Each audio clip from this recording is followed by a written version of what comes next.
સૌને જય જવાન જય કિસાન। આવતીકાલ 10/11/2025 માં એક હકારાત્મક મહેરામણ આપણે જુનાગઢમાં કલેક્ટર કચેરીએ એકત્રિત કરવાનો છે।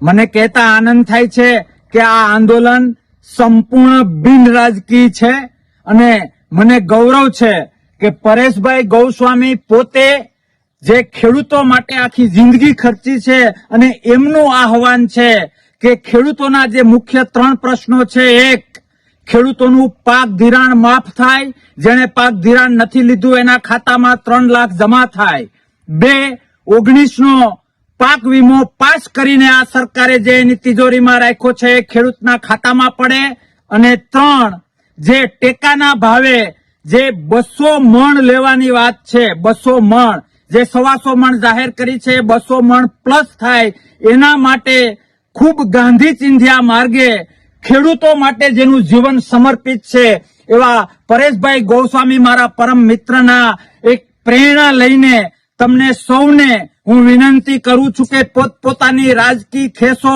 ચૂલામાં નાખીને ઘરે મૂકીને ખેડૂત પ્રેમી બનીને આવો, જુનાગઢમાં શાંતિપૂર્ણ ખેડૂતની રજૂઆત કરીએ અને ખાસ કલેક્ટરશ્રીના માધ્યમથી આપણા સૌના ખેડૂતોના રિસ્પેક્ટેડ પૂજ્ય બાપુ હું કહીશ, પરેશભાઈ ગોસ્વામી એક અલ્ટિમેટમ આપવાના છે।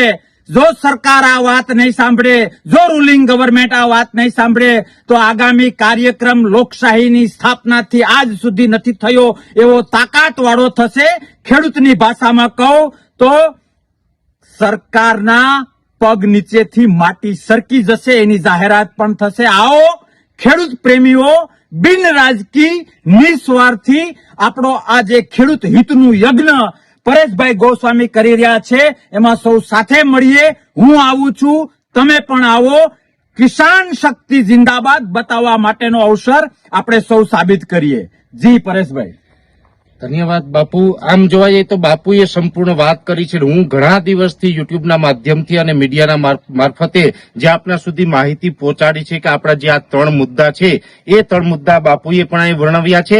આ મુદ્દા છે એ ગુજરાતના ખેડૂતોનો હક છે, અધિકાર છે, નહીં કે કોઈ ભીખ। અને આ અધિકાર માટે આપણે આવતીકાલે સોમવારના રોજ સવારે 9 વાગે આપણે બધા કલેક્ટર કચેરીએ એકઠા થવાના છે। તો આ કાર્યક્રમ છે ઐતિહાસિક કાર્યક્રમ થવા જઈ રહ્યો છે। તો આવો આપ સૌ ખેડૂત ભાઈઓ છે આ ઐતિહાસિક કાર્યક્રમના સહભાગી બનો। આ કાર્યક્રમના સહભાગી બનશો અને ખેડૂતોની જો એક મોટી સંખ્યા હશે, ખેડૂતોના આશીર્વાદ જો આની અંદર આવશે તો મને ચોક્કસથી વિશ્વાસ છે કે ઇતિહાસના અંદર અત્યાર સુધીમાં ક્યારેય પણ પરિણામ ન મળ્યું હોય એવું અકલ્પનિક પરિણામ છે આ કાર્યક્રમના માધ્યમથી ખેડૂતોને મળવા જઈ રહ્યું છે। તો આવો સૌ સાથે મળી અને આપણે બધા જ ખેડૂતો આપણા ખેડૂતોની લડાઈ લડીએ। જય જવાન જય કિસાન।